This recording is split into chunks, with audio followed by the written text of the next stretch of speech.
Okay, so we'll start here. So we'll continue with where we were. Okay. So on some of the ecological techniques that are used in ecological study. Okay, so last week we have learned about how typically we sample, like determine what was it? Determine the species frequency or species diversity for given area. Okay, so using the square quadrat method. Okay, so now we'll move on with that. So this is just a graphical representation. That's a kite graph. Okay, so kite diagram that we saw from last week. Okay, and then so we end up with this Spearman's rank correlation. Okay, so basically this is a method that is used to try to determine if there is any correlation between two different two different sets of data. Okay, so it's not necessarily used only in the ecological context. In fact, in any statistical study, okay, so we want to determine if there is a relationship between two different parameters. This is one of the methods that we can use. Okay.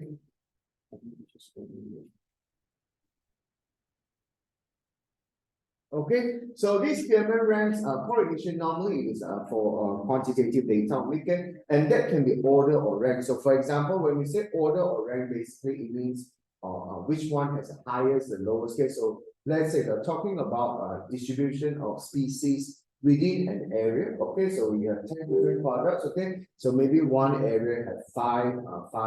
So basically, just rank those 10 different areas based on the number of species that you register. Okay, so normally this kind of data are not normally distributed because they can be ranked from the highest to lowest. Okay, basically, this kind of data are not normally distributed. Okay, so of course you can first start with plotting a scatter graph. So last week we look at this different scatter graph, which indicates certain relationship between two parameters. Can be a positive or negative correlation or no correlation at all, just by looking at the graph. Okay, but sometimes if you want to know, okay, if those correlation, if there seems to be a certain correlation, there must be some more specific quantitative value to give you that indication. Okay, so later we look at how that kind of quantitative assessment can be done. Okay, and again, there are some requirement as to the sample size. For many statistical analysis, always you need to have a decent sample size because when the sample size is very small, okay. So for example, you want to determine the impact of a certain kind of diet on human health. Okay, so you only pick 3% in one group. Okay, so that's not representative because that sample size is so small. You can't really make any convincing conclusion based on such a small sample. So always with statistical data, statistical analysis, the bigger the sample size, the better. Okay, and cannot be used if the scatter graph is U-shaped. Okay, so like I said, the ranking has to be orderly from low to high. So if it is for something that's a U-shape or even normal distribution, you can't use them. Okay, because this Spearman's rank correlation is only for something that has such a trend. Okay. So when ranking, it does not matter whether you give the rank 1 to the largest value or to the smallest. Okay, so basically it's up to you, like whether you want to give, for example, the one with the highest score, the rank 1 or the highest number of ranks, it's up to you as to how you want to rank it. Okay, just the important thing is that when you're comparing two different groups, okay, the criteria as to how you rank individual value, that has to be consistent. Okay, so there are ties, give the tie pieces the average of the rank. Okay, so if there are two of the same, just give them the average. Okay, so for example, here are some case where you can actually use the Spearman rank correlation. Okay, is there a correlation between surface area of the fruit and the time it takes to fall to the ground, or between body mass and running speed, or number of plants found at different sites in the woodland related to light intensity?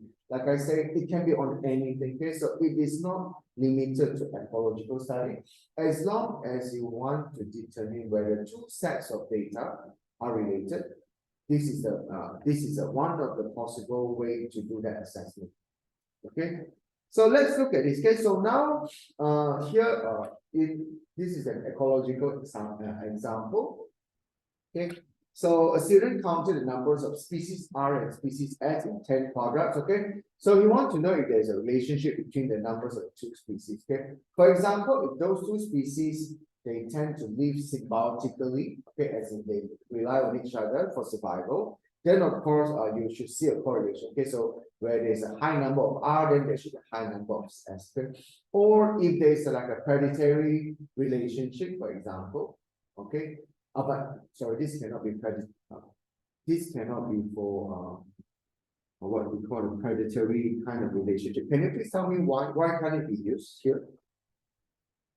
Anyone? Any thought why can't you use okay, for example where you have a predatorial relationship? Okay, just to remind you, for quadrants, for this kind of study, okay, when you use a quadrant to count the number of species, just bear in mind, for this kind of data, it's for non-motile organisms. Okay, so for anything that is moving, okay, you cannot use this. Okay, so normally for quadrant kind of study, okay, when you use a quadrant to study to determine the number of species, they have to be non-motile. Okay, so which is why it cannot be a predatory relationship. Anyway, let's have a look. So now you have 10 different quadrants. Okay, so quadrant 1 with different number of species R and S. Okay, so first always with your null hypothesis. Okay, so the null hypothesis is always there is no correlation or there is no significant difference. Okay, so here there is no correlation between the number of species S and species R. Okay, so then you plot a scatter graph of the data. Okay. You plot a scatter graph. But of course, this scatter graph is just just indicative. Visually it will seem like there is some sort of correlation. Visually, that is what we would expect. Okay.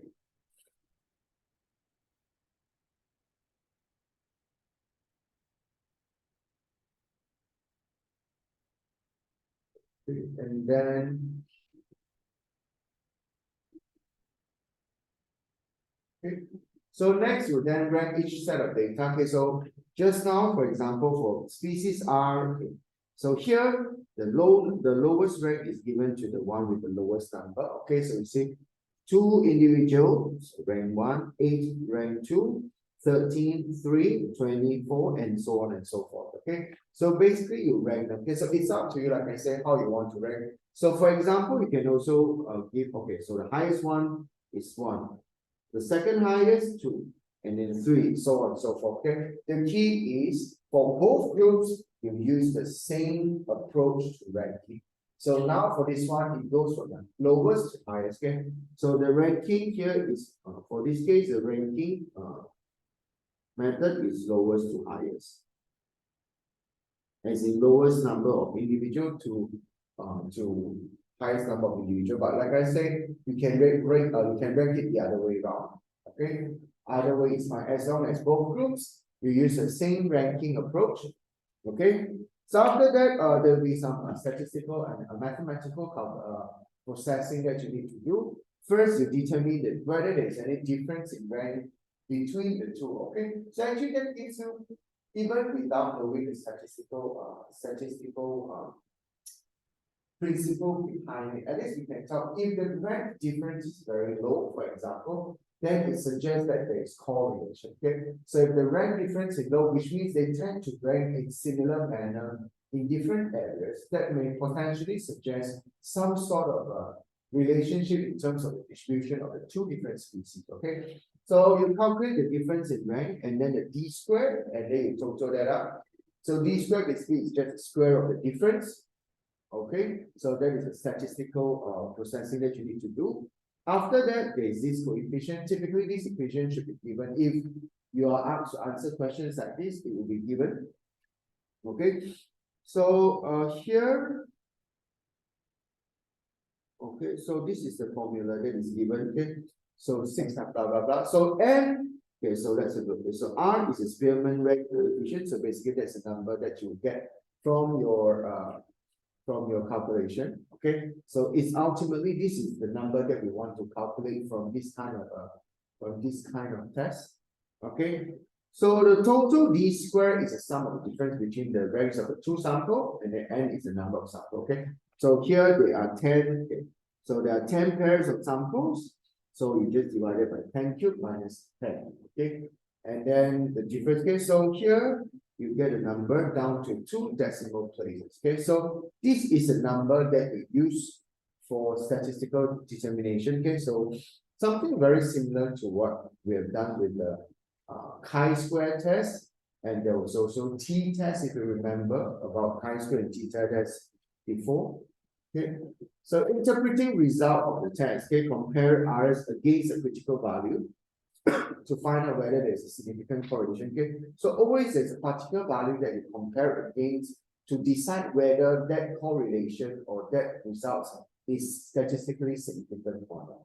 Okay, so basically, in the interpretation of this, if it is greater, if Rs is greater than the value for probability of 0.05, there's a significant correlation. So normally, always this comparison data will be given. Okay. So for example, here in this case, okay, here in this case, we have 10 samples. For at a significance level of 5%, okay, then this is a critical value. Okay. So just FYI, so I want to remind you again. So the lower the significance level, just put this down. The more stringent is the test. Okay.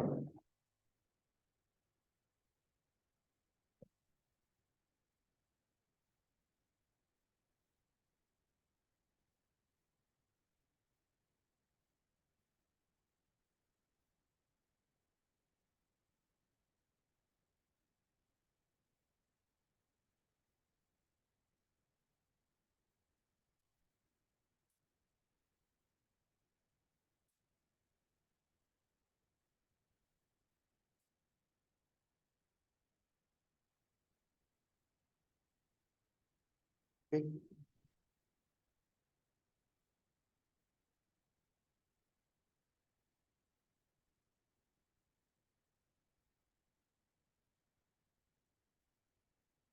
Okay, so next. Okay, and then so here our n is 10 blah blah blah. Okay, so we got our value of 0.93. Clearly, this is greater than the critical value of Rs. Okay, so therefore we can accept that there is significant correlation. Okay, so basically as the interpretation statement here. Okay, so if the Rs value that you calculate is greater than the critical value, okay, so basically there's two. So this particular statement, okay, this one is referring to the critical value, okay, which means your calculated Rs, okay, so this one is the calculated Rs. So if your calculated Rs, okay, if the calculated Rs is greater than the critical value, then there's significant correlation between the two samples. Okay.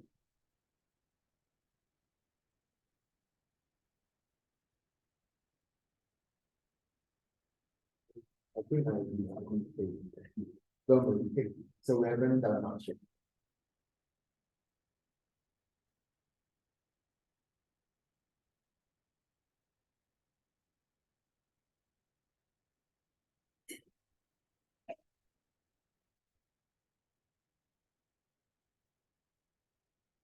Okay, so we'll just look at another example here.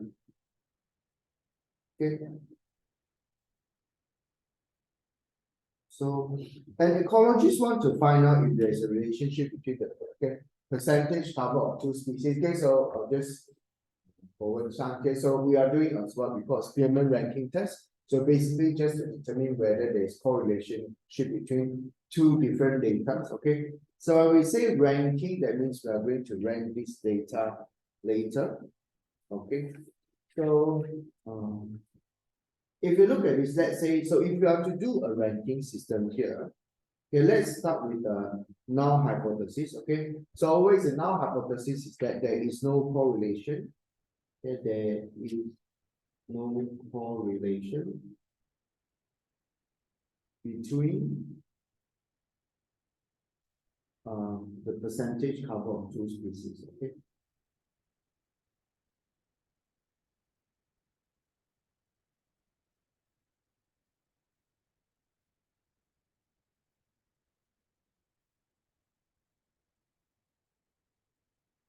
So we want to see whether the distribution of these two different species of whatever it is related to each other or not. Okay.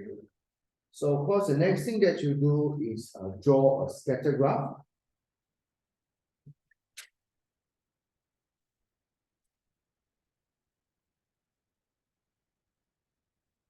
So for a scatter graph,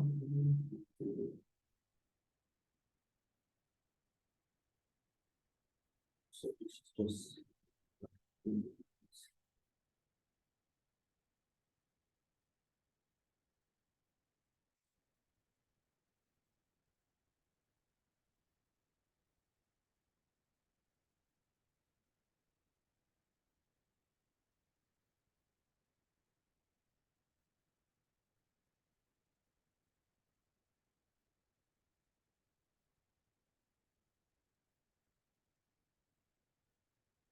okay, and then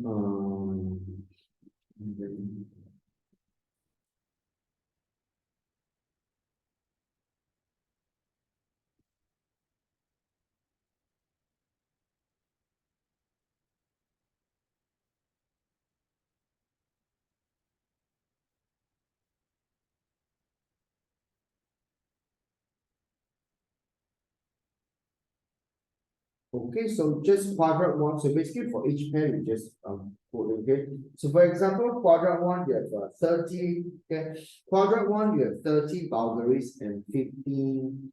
You have 30 vulgaris and 15 myrtillus. So we go with 30 and 15. This is the one. Okay, so this is quadrant one. For quadrant two, 37 and 23. 37 and 23, that's more or less here. Okay.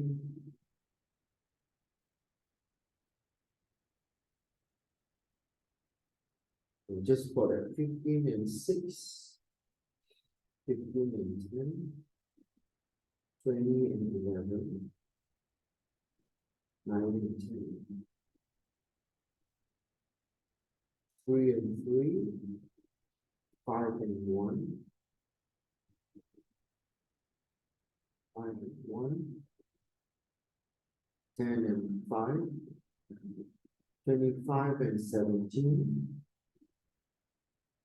35 and 30, 35 and 30.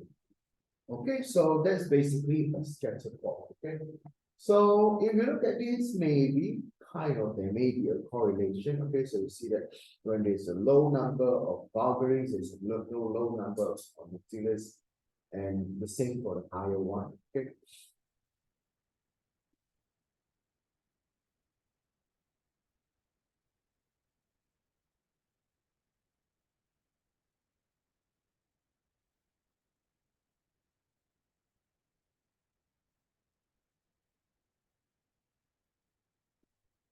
Okay, so once you are done with the plotting of this graph.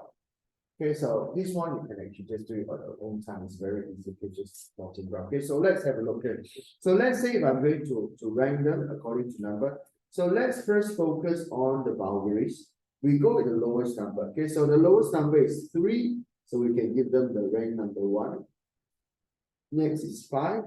that would be rank number 2. And then the next one would be 10. Oh, so 9, okay, 9, that would be 3. And then 10 individuals. The next one,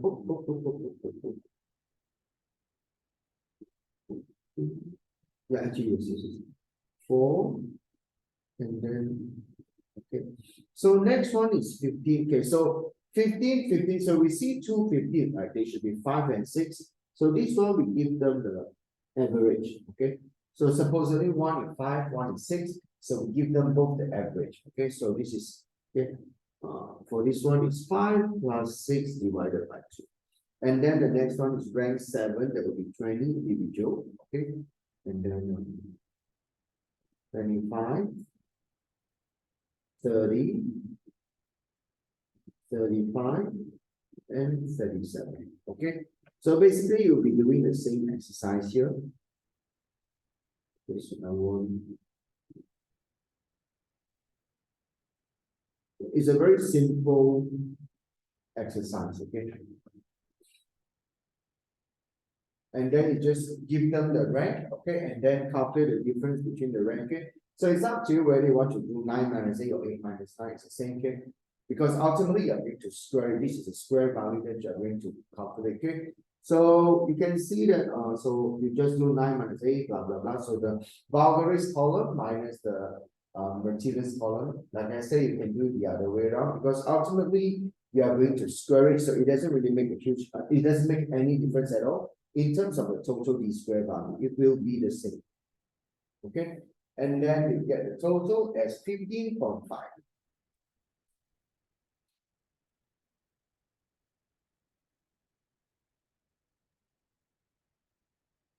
Okay. Next, then we use this equation. Okay. So the equation, so we know 1 minus 6 times total d squared, that was 15.5. Okay. So there are 11 samples. Okay. So 11 cubed minus 11. Okay. So then you get.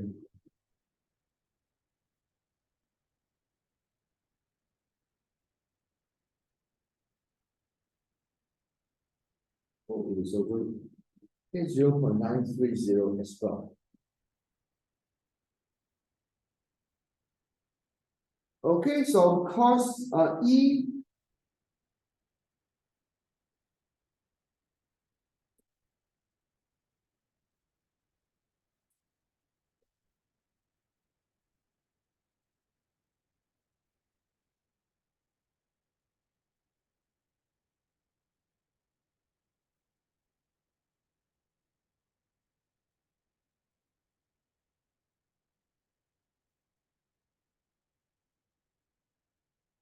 Okay, so if you look at part E, it already tells you the conclusion of this test, which is to reject. So now you just have to find out why did the ecologists reject the null hypothesis. Okay, so of course, as with the statistical test that we've done before, I squared T squared, you always need to compare it to a critical value. Okay, so of course, which critical value to choose? Then here we have 11 sample. Okay, so because there's 11 sample, you'll be looking at this particular row. Okay, so your critical value at the 5% significance level is 0.6. Okay, so I say 5% significance level, it means there is a 1 in 20 chance that whatever that you're seeing is random. Okay, 1 in 20 chance. Okay, so of course, if it's basically when it exceeds the critical value, it means it is not by chance. Okay, so always when we say that when something is not by chance, that means something is going on. Okay, there is an actual factor at play. Okay, and therefore in those cases, okay, so there must be certain significant relationship between the two samples that you are looking at. Okay, so here you just say, okay,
Okay, so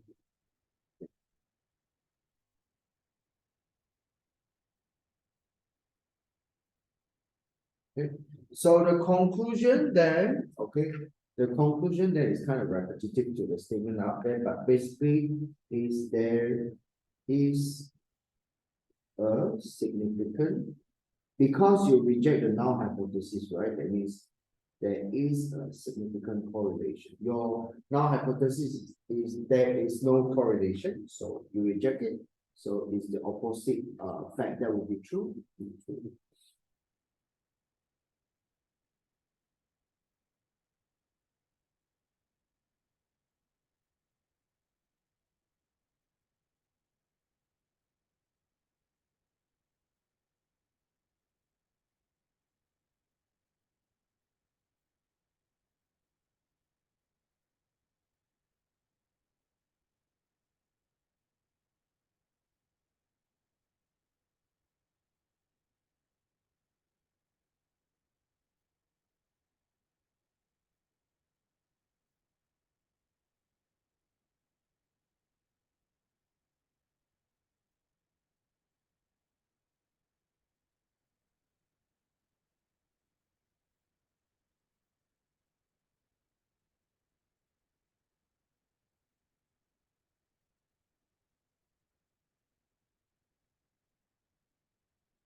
Okay, so next, so the ecologist thinks that the relationship is a result of habitat preference, as in that both species prefer drier soil. Okay, so describe an investigation that you could carry out. Okay, so basically here, the ecologist is suggesting a relationship between basically your soil moisture with your distribution. Okay, so as in when, so of course, it is in a sense that okay, dry, when it is dry, higher distribution.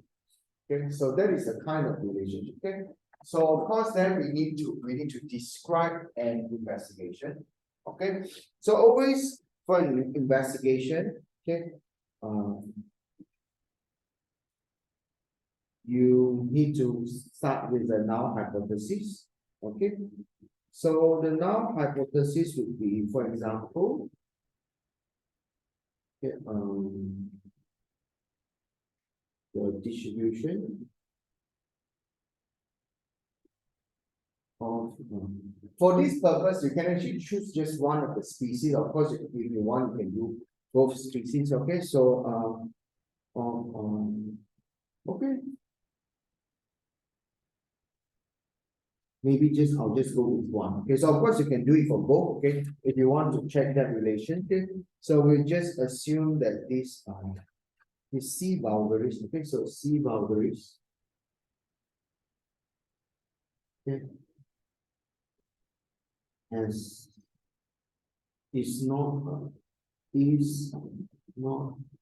affected by soil moisture content. Okay, so now hypothesis basically is to state that there is no effect, no impact of something. Okay, so then basically just FYI, the method that we may use here, the method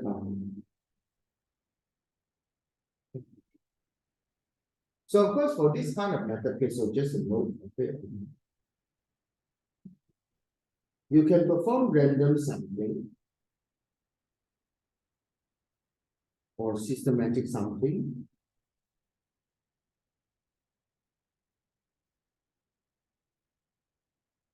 Could be used.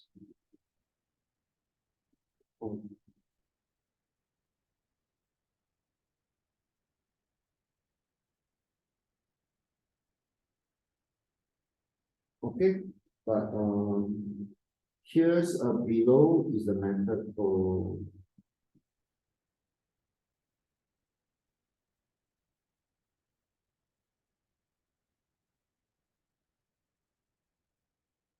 Okay, if you remember the distinction between random and systematic sampling, so random basically, okay, let's say if we have field, okay, we just randomly put some quadrats along, okay, in multiple spots of the field. If it is systematic, what you do is that, for example, okay, or you can, for example, if you remember, you use a tape, okay, maybe along the or for the entire field, okay? So maybe for every 10-meter interval, you put a tape, a very long tape, like maybe 100-meter tape, and then along that tape, so every 5 meter, or every however distance that you prefer, you put a square quadrat. So that's a systematic. Okay, so but even with this systematic sampling, there is a bit of randomness in the sense that, for example, when I say I put a 100-meter tape for every 10-meter distance, it can be every 7-meter distance, every 5-meter distance, or whatever distance you pick, okay? So in that sense, it is random. But it is also systematic because along the line, we only take samples from regular intervals. So there is a systematic aspect of how we do the sampling. Okay, so now let's look at this method for random sampling. Okay.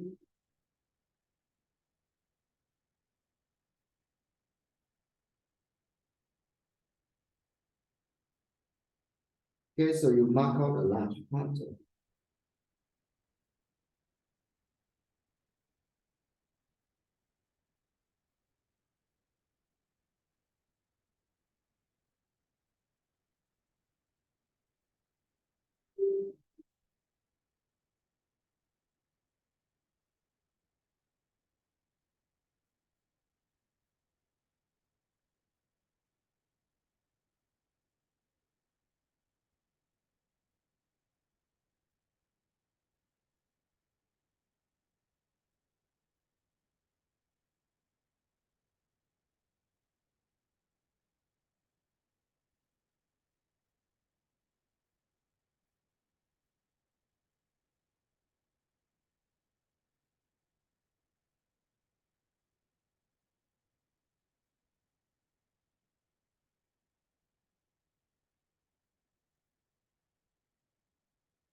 Actually, the steps here are the same as what's been described before. Okay, at least for the first part of it. Okay, so always you select a very large area, for example, okay, maybe a central part of the field, and within the field you put, like you put basically you find a certain coordinates, and then you use a random number generators, decide where you want to put your quadrat, and then you record the species.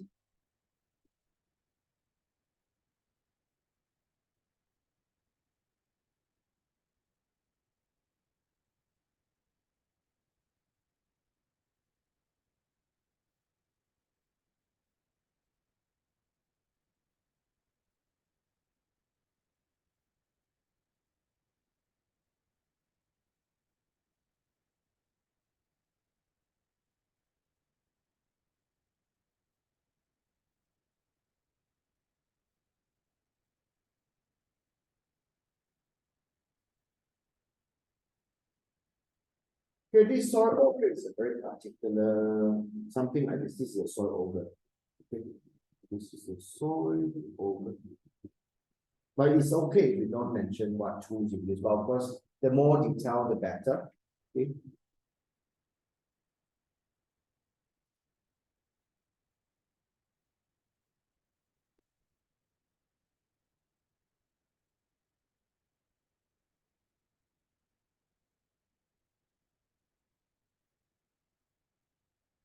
So, I just wanted to change something. Just take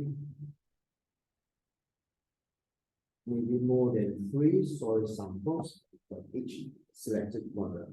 Okay, so you try to take more just in case the one, because even within this quadrant, you know, there may be slightly different moisture distribution. So you want to just randomly pick 3 spots, at least from, okay, this is greater than 3, this is greater than 3, at least 3 soil samples, okay? And then, of course, the next step is to determine the moisture content. So first, one very typical way, how do you determine moisture content of the soil? What do you suggest? How do we do that? How do you determine the moisture content of the soil? Any thoughts? Let's say I'm talking about human body. Let's not talk about human body. Let's talk about plants. Okay, if I grab plants, I want to know what is the dry mass of that plant.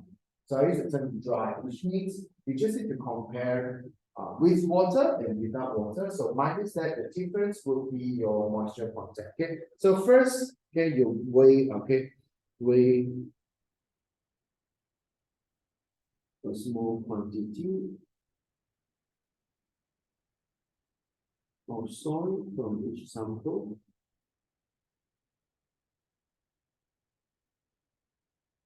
Okay, so then the next step you do, dry the soil in an oven or under the sun. Okay.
Okay, so basically, you just,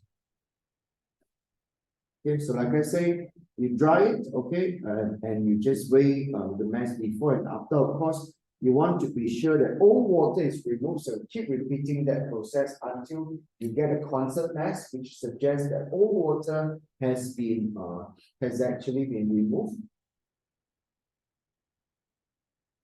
Okay.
Okay, so after that, you just do what we did. Okay, so because now we want to know if two things are related. Okay, so when we say they are related or whether when we want to know if they are related, basically we're talking about if there's any correlation. Okay, so with that, what you do is what we already discussed by doing a Spearman rank coefficient test. Okay, so basically once you have all the data on distribution and soil moisture content, you want to know if there's any correlation, you just do the rank correlation coefficient test, okay, just like what we've done. Okay, so you rank them, calculate the difference in rank, calculate and then the rank the Spearman's coefficient, then compare it to a particular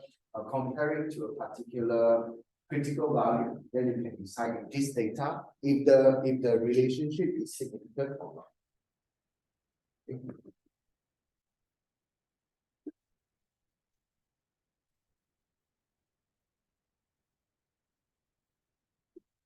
Okay. For tomorrow, I'll let you know when I do as well. Okay, so actually I got myself confused, and my bad for confusing everyone about the timing. Okay, so is everyone done?